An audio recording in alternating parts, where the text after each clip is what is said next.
అందరికీ నమస్తే. ఏపీలో ఈవీఎంస్ టాంపరింగ్ మళ్ళీ తెర మీదకి వచ్చింది. ఏపీలో ఒక పెద్ద చర్చ నడుస్తుంది. సరే, ఆ గవర్నమెంట్ వచ్చి దగ్గర 2 సంవత్సరాలు అవుతుంది. ఇంకొక 2 మంత్స్ అయితే 2 ఇయర్స్ కంప్లీట్ చేసుకుంటుంది.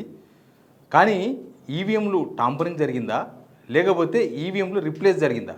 ఒక చాలా పెద్ద లెక్క బయటకు వచ్చింది. పరకాల ప్రభాకర్ సామాజికవేత్త, ఆయన ఈ ఇష్యూస్ని తెర మీద తీసుకొచ్చాడు. అర్ధరాత్రి 2 అవర్స్లో 70,000 ఓట్లు పోలని. అర్ధరాత్రి 11:45 తర్వాత 2 o'clock మధ్య, తెల్లవారుజాము 2 o'clock మధ్య ఏకంగా 17 లక్షల ఓట్లు ఎట్లా పోలని. అసలు ఒక్క ఓటు వేయడానికి ఎంత టైం పడుతుంది?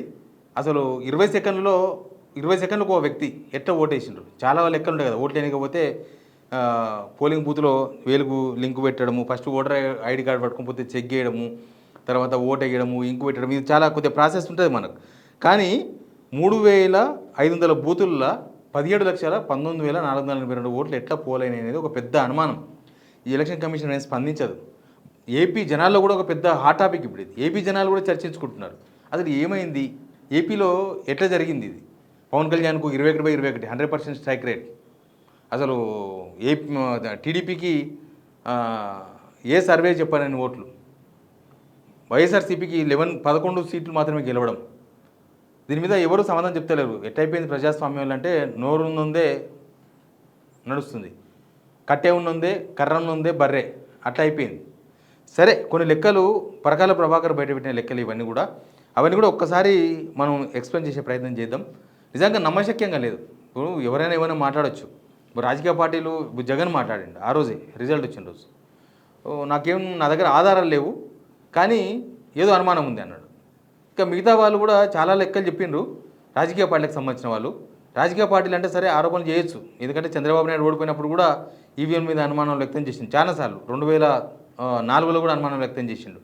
మొన్న 2019 ఎలక్షన్స్లో కూడా ఓడిపోయిన తర్వాత చంద్రబాబు నాయుడు ఈవీఎంల మీద అనుమానం వ్యక్తం చేసిండు.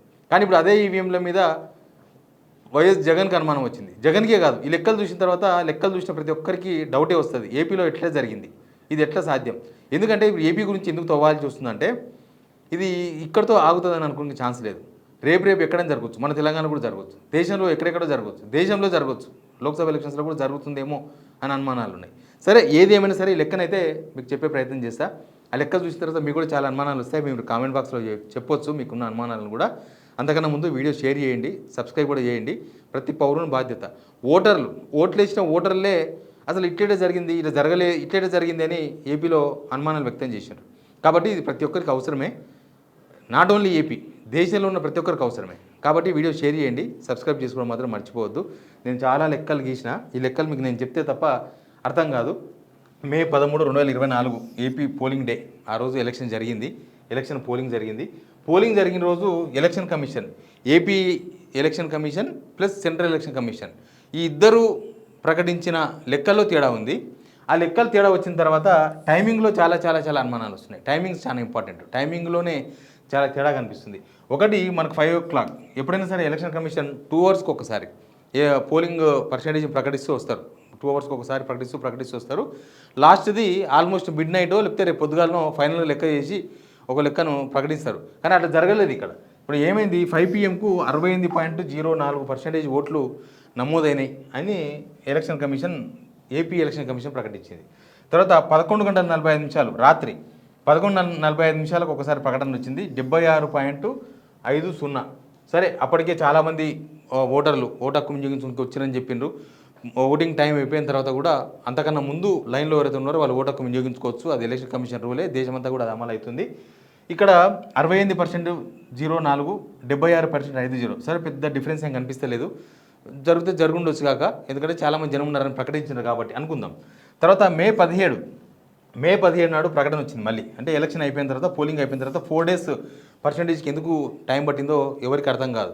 ఎందుకంటే మొత్తం ఇప్పుడు ఈవీఎంసే కదా, ఇప్పుడు బూతులు పోస్టల్ బ్యాలెట్ వేసినట్టుగా బ్యాలెట్లు కాదు కదా. బ్యాలెట్లు వేస్తే కొంత తేడా కనిపిస్తుందేమో, అవి లెక్కబడినకే చాలా టైం పట్టిందేమో, ప్రతి బూత్లో ఎన్ని బ్యాలెట్ ఓట్లు పడ్డాయని. ఇది ఈవీఎంస్ టోటల్ కొట్టేస్తే మొత్తం వచ్చేస్తుంది, అసలు మిడ్ నైట్ కల్లా ప్రకటించేస్తారు. కానీ ఏపీది మాత్రం అట్లా జరగలేదు. ప్రతి రాష్ట్రంలో అట్లా ప్రకటించాలి కూడా, అప్పుడే దానికి పారదర్శకత ఉంటుంది. ఏపీ ఎలక్షన్ కమిషన్ ఏం చేసింది, మే 17 నాడు 81.86% ప్రకటించారు. అంటే 11:45 తర్వాత ఇంకా మొత్తం కలిపి ఇది ప్రకటించారేమో అనుకుందాం. తర్వాత సెంట్రల్ ఎలక్షన్ కమిషన్ ప్రకటించింది సేమ్ అదే రోజు మే 15 నాడు. వాళ్ళు 81.79, ఇక్కడ పర్సెంటేజీలు చాలా ఇంపార్టెంట్ చూడండి. 81 సేమ్ ఉండొచ్చు, కానీ 0.86 0.79 0.07% పెరిగినట్లుగా ఈ ఇద్దరిలో తేడా కనిపించింది. సరే, టైమింగ్స్ ఒకసారి పరిశీలిద్దాం మనం. టైమింగ్స్ పోతే 5 గంటల నుంచి 8 గంటల వరకు రాత్రి, అంటే పోలింగ్ టైం అయిపోయిన తర్వాత 8 o'clock వరకు అక్కడ ఉన్న వాళ్ళు ఎవరైతే లైన్ ఇవ్వబడరో వాళ్ళు 0.08% పెరిగినట్లుగా ఎలక్షన్ కమిషన్ ప్రకటించింది. అన్ని ఎలక్షన్ కమిషన్ ప్రకటించినవి ఇవన్నీ లెక్కలు కాదు. తర్వాత 5 PM నుంచి 11:45 వరకు ఆల్మోస్ట్ అర్ధరాత్రి వరకు 76.50%, అంటే అప్పటికి 8.38% పెరిగింది. ఇప్పటికీ 5 o'clock నుంచి 11:45 వరకు 8.38% తేడా వచ్చింది. చాలా ఓట్లు తేడా వస్తుంది. సరే, చాలామంది జనం ఉండొచ్చు, ఓట్లు వేసి ఉండొచ్చు, అది కూడా ఓకే అనుకుందాం.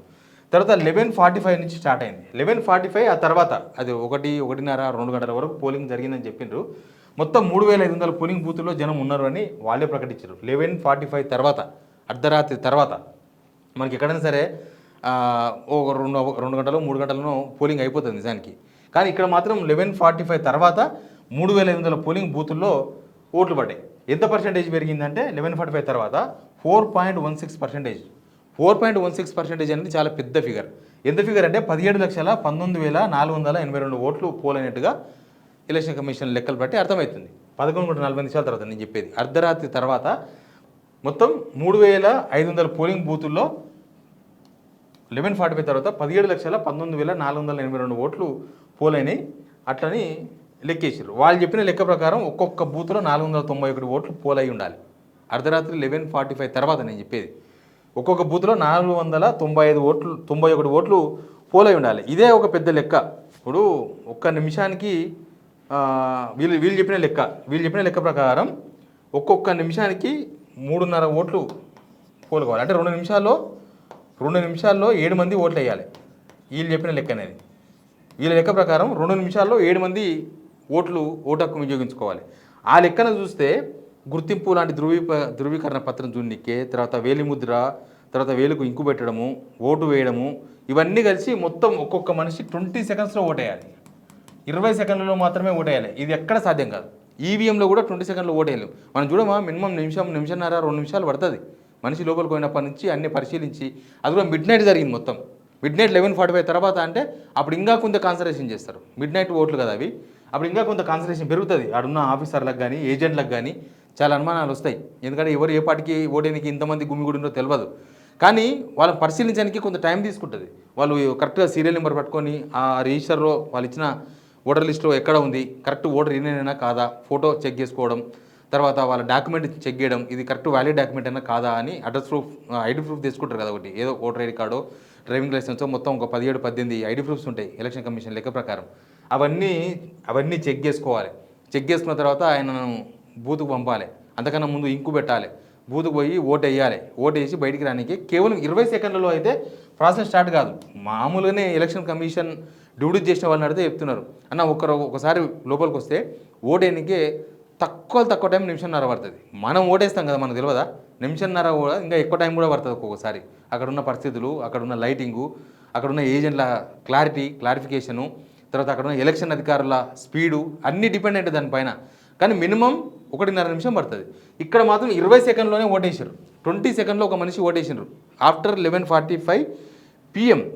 దీనికి ఎవరు క్లారిటీ అర్థమైతే లేదు. అర్ధరాత్రి కూడా 17,19,482 మంది ఓటర్లు క్యూలో నిలబడి పెట్టిండ్రు.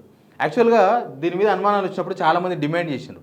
అసలు ఆ వీడియోస్ ఉంటాయి కదా, ఎలక్షన్ కమిషన్ దగ్గర మొత్తం మైక్రో అబ్జర్వేషన్ ఉంటుంది కదా, మైక్రో అబ్జర్వేషన్ బయట ఎక్కడి నుంచో ఒక 100 మీటర్ల దూరం నుంచి పోలింగ్ సెంటర్ నుంచి సీసీ కెమెరాలు, వెబ్ క్యాస్టింగ్, ఇదంతా ఎలక్షన్ కమిషన్ పరిధిలో ఉంటుంది. పోలీసు వాళ్ళంతా అబ్జర్వ్ చేస్తూ ఉంటారు ఎక్కడ ఏ గొడవ జరిగినా అని చెప్పి. మరి అవన్నీ చూస్తున్నప్పుడు ఆ వీడియోలు ఎందుకు బయట పెడతలేరు అనేది ఒక పెద్ద అనుమానం. అసలు ఎన్ని అనుమానాలు వచ్చాయంటే, వీళ్ళు ఇన్ని రోజులు గ్యాప్ తీసుకోవడం, మే 15 నుంచి మే 17 వరకు election commission, AP election commission, central election commission వీళ్ళు పర్సంటేజ్ ప్రకటించడానికే ఇన్ని రోజులు టైం తీసుకోవడం, తర్వాత ఇంత డిఫరెన్స్ రావడం, తర్వాత 11:45 తర్వాత మొత్తం జరిగిందని. ఇక్కడ 2 అనుమానాలు ఉన్నాయి. ఒకటి, ఇవన్నీ కూడా డూప్లికేట్ ఓట్లు టకా పోలింగ్ చేసి ఉండాలి. రెండోది, అసలు ఆ ఈవీఎంలే డూప్లికేటు.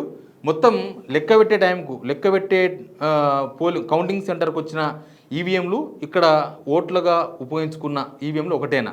అసలు ఎక్కడో గోదాంలో ఈవీఎంలు ఏమైనా రిప్లేస్ అయినాయా? ఎందుకంటే అంతలోనే నారా లోకేష్ సింగపూర్ పోయిండు, సింగపూర్లో ఎవరితోనో కలిసి ఉండి ఇట్లాంటి చాలా చాలా వచ్చినాయి. అవన్నీ ఊహాగానాలు కావచ్చు, లేకపోతే ఆరోపణలు కావచ్చు. కానీ క్లారిటీ ఇవ్వాల్సిన బాధ్యత ఎలక్షన్ కమిషన్ మీద ఉంటుంది. మొత్తం ప్రజాస్వామ్య వ్యవస్థ మనది. ఈ ప్రజాస్వామ్య వ్యవస్థలో ప్రజలు ఓట్లు ఇచ్చిన వాళ్ళు, ప్రజలు ఎవరికి ఓటేస్తే వాళ్ళు ఆ గవర్నమెంట్ రావాలి, వాళ్ళు గెలవాలి, అదంతా జరగాలి. లేకపోతే ప్రజాస్వామ్యానికి విలువ లేదు, ఈవీఎంలకు విలువ లేదు, ఎలక్షన్ కమిషన్కి విలువ లేదు. బట్ ఎనీవే మీకు కూడా ఇదంతా విన్న తర్వాత 2 నిమిషాల్లో 7 మంది ఓటర్లు ఓటేసుకునే మెకానిజం మన దగ్గర ఉందా ఎక్కడైనా సరే భారతదేశంలో? అసలు ఎందుకు ఈ అనుమానాలను క్లియర్ చేస్తలేరు? ఈరోజు ప్రకాల ప్రభాకర్ గారు ఎంత లెక్కలు చెప్పారు కాబట్టి అనే కాదు, పోలింగ్ జరిగిన రోజు నుంచి, కౌంటింగ్ జరిగిన రోజు నుంచి అనేక అనుమానాలు ఉన్నాయి కదా. వీటి మీద ఎందుకు క్లారిటీ ఇస్తలేదు సెంట్రల్ ఎలక్షన్ కమిషన్? అసలు నారాలోకి సింగపూర్ పోయి ఎవరిని కలిసిండు, ఏం చేసిండ్రు, ఇట్లాంటి చాలా చాలా చాలా చాలా అనుమానాలు ఉన్నాయి. బట్ ఈ అనుమానాన్ని ఎప్పుడు తెరలేపుతుందో, ఎప్పుడు తెర దించుతారో అర్థమైతే లేదు. బట్ మీకేమీ అనిపిస్తుంది ఇదంతా చూస్తే కింద కామెంట్ బాక్స్లో చెప్పండి. Please subscribe.